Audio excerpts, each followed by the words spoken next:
Hi everybody, welcome back to the BizTech Academy. Steve here, and this is our Excel series. Today we're going to look at pivot tables, and I'm going to look at 10 steps that will take you from basic to almost advanced. To do this, I've put together some data that we're going to play around with. Let's look at that first of all, and then we'll jump straight into the tutorial. So what we have here is a small fictitious burger outlet called McSteve's Burgers, and this is the sales data for June 2023 for their 4 outlets. They have a store in Chicago, one in New York, they also have one in Boston, and they also have one in Washington. And what you can see here is they have 5 different types of burgers. They have a McSpasher burger, a Mighty McSteve's Supreme burger, and so on, and there's 5 in total. They have different logging of transactions, so they have in-store transactions and delivery transactions, and then for each of those types of transactions, they have a payment type, cash or card. Then they have the unit price of the product, the cost of the product, the quantity sold in the period, in this case June, the revenue from that, which is obviously the quantity times the price, and then the cost, which is also the quantity times the cost. That's the data they have. And my manager has come up to me and he said, I need some additional information. Please, can you tell me which products are selling the most, revenue and quantity? Which stores have the most revenue? Are transactions mainly cash or card? What is the in-store to delivery revenue difference? What is the product? Which product is most profitable? And which store is most profitable? And it's a pivot table that we're going to use alongside that data to answer those questions. As always, if you do like the video, please give us a thumbs up and subscribe. But in the meantime, let's start with step 1. And step 1 is simply creating the pivot table. So we're back to our data here, and all I've actually done, as you can see, is I've just created a format of the columns headings here. I've just put a blue background and a white writing. To convert this into a pivot table, we need to first convert it into an Excel table. And to do that, we click anywhere on the table itself, press Control and the letter T, and the Create Table menu will come up, and it will automatically highlight that we have the range of the data. Press OK, and you can see now that we have an Excel table. At the top menu bar here, table has been created, and there's a number of different options here associated with tables that we're not going to play around with at the moment. Now, to convert this into a pivot table, we need to go to the Insert tab whilst clicking anywhere on the table and press Pivot Table on the top left. If we press on that, the Create Pivot Table menu comes up, which gives us an opportunity to change the name. Well, I'm happy with Table 5, it doesn't matter, but I do want it in a new worksheet. So I'll keep that clicked, press OK. A new worksheet will open, and we have what's our first pivot table. And I'm just going to make this slightly larger so we can see it. We have an area here, which is where the pivot table will actually be. Of course, we've got no data in there yet, so it's blank. But then we've got this other area on the right-hand side, and this area on the right-hand side is where we manipulate and play around with our data. The data we have is the top bit here, which is our field name, and this bit here is basically nothing more than all of the columns that are in our raw data. So all of these particular column headings here are what's in that particular area on the pivot table here that we can now play around with. Again, I'm just going to make this slightly larger so you can see.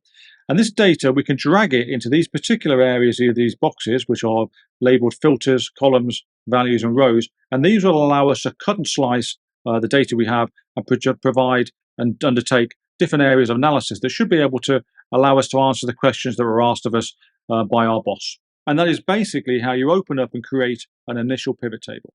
So with the pivot table now created, we'll now move on to step 2, and that's conducting some basic analysis with the pivot table. So to show you how to conduct basic analysis with a pivot table, we're going to refer back to the questions that were asked of us. So the first question is, which products are selling the most by revenue and quantity? So what we need to do here is go to our pivot table, and we need to look at the total quantity and the total revenue, and we'll do this individually. So first of all, if we look at revenue, and what we would do, we would drag revenue to where it says values. And what that will do is show the total revenue we have for this particular table of data. As we know, this is June 2023. But we want to show this by product. We want to look at the different products by revenue. So if on this case, we look at rows, and we just take our product here, and we drag that over to rows, and what you can now see is that we have the different products, and we have the different revenue, and the total that we had before. And we can see here that the total and the largest item by revenue is Steve's Super Tack Burger, and it's just over $1 million or so. So what we'll do is we'll just copy that, go back to our questions, and we'll paste it into our area here. So we've got this data.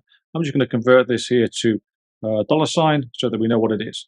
Now, if we go back to our pivot table, and again, we'll just make this larger. I have to keep doing this because it reverts back to the same size when you change the tab.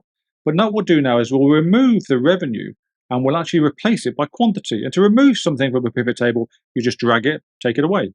Take it away and it moves away from the data. So as you can see, we have nothing more than the product here. So the pivot table just shows the products. If I remove the products, drag them away, the pivot table goes away because there's no data in there. So we'll just put back in their product. And then instead of revenue, we'll look at quantity sold and we'll have that as the total. Now we can see that we have the different products again, and we have the different totals here, and we have a total value here. I'll show you how to sort in a little while, but for now you can see quite clearly that 347 is by far the highest value here. So the Max Smasher burger is the largest quantity we sell. So again, we'll just copy that over. We've got that data then for our boss, and we can show that to him as required. If we look at the next question, just to look at our basic data again, which store has had the most revenue? So what we need to do here is go back to the pivot table, and we'll just drag it across so you can see it again. I'm going to remove all the data again, just so we can start again and show you. So there's nothing in the pivot table. And what we want to do now is look again at the total revenue. So we'll just drag that down to value. And then we want to look at the store. So the store location, drag that into rows. What we can now see is all of the stores, Boston, Chicago, New York, Washington, and we can look at the total revenue. And what we can see here is that New York at 920,000 is the largest selling store in June of 2023. Again, we'll just copy this over, put it into our questions so we're ready for our boss.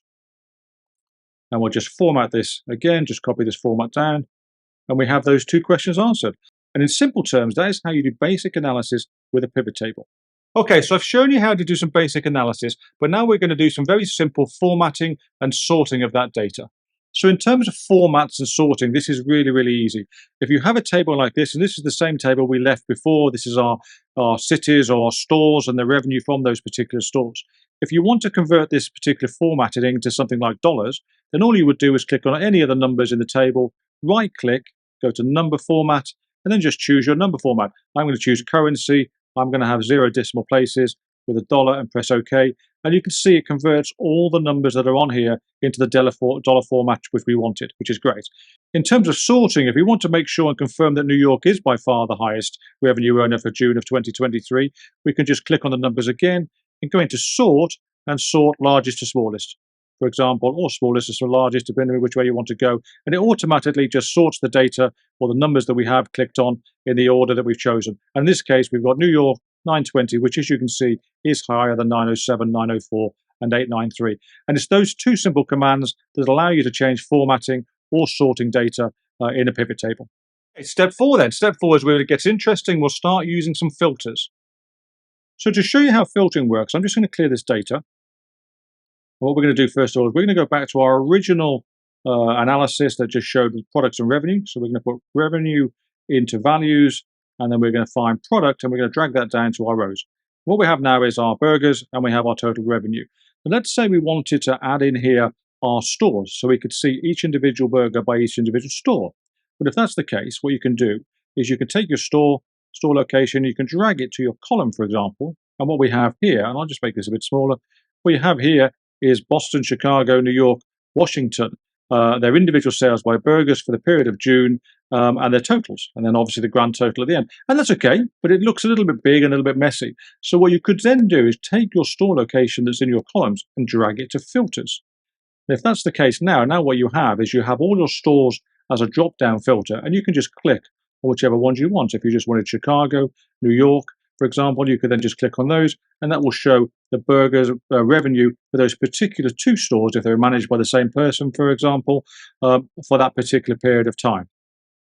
Now, what's really quite cool as well is you can also add a timeline. So if you go up to where it says Pivot Table Analysis and then choose Insert Timeline, what that will do, we'll give you an option of what you can insert, and here is our date of sale. We'll say OK. And then we have this bar here. This bar now shows our months of the year. We only want June because that's the only time that we have data for at the moment. So we'll just click on June. And then we'll change months here to days. And what you can see here is that we have, and I'll just make it bigger as well, we have a list of individual days here for the month of June. And we can just choose a range. So let's say, for example, we know that 16th to 17th and 18th is a holiday in the US for June. I'm not sure if it is or not, but let's just say it is. You now only have the revenue for that particular period of time. And again, you can then filter if you want to, just on these particular stores. So let's just say we want to look at Boston only for this period of time. And we just want for those 16/7 of the days on what they did. And you can then change it if you wanted to. You could say, no, we don't want Boston. We want to compare it to New York and see how they did over the holiday period. And you can use this particular timeline here now to convert that, which is really quite cool. And now step 5, where I'm going to show you how to use the slicer. So the slicer is really cool and basically another way of doing filtering. So for example, if we now click on the table, we go to pivot table analysis and we click on insert slicer, what will happen is this little box will come up and it'll give you lots of different options to have a slicer. And let's say, for example, here we want the product to be a slicer. So we go, okay. And then it will come up with a little table here. What we can now sort out, and we can filter even more. We can say we want New York. We only want the cheesy McTastic, and we want it on this particular date. And now you can see we have revenue now just for that. If we want just it for Mighty McSteve's, we can do that. If we want it for more than one, we can obviously choose this button here, multi-select, and we'll have 2. And now you can see we'll have 3 if we want to, and it will just list all those for New York for that particular time scale, and we can just filter and mess around with that.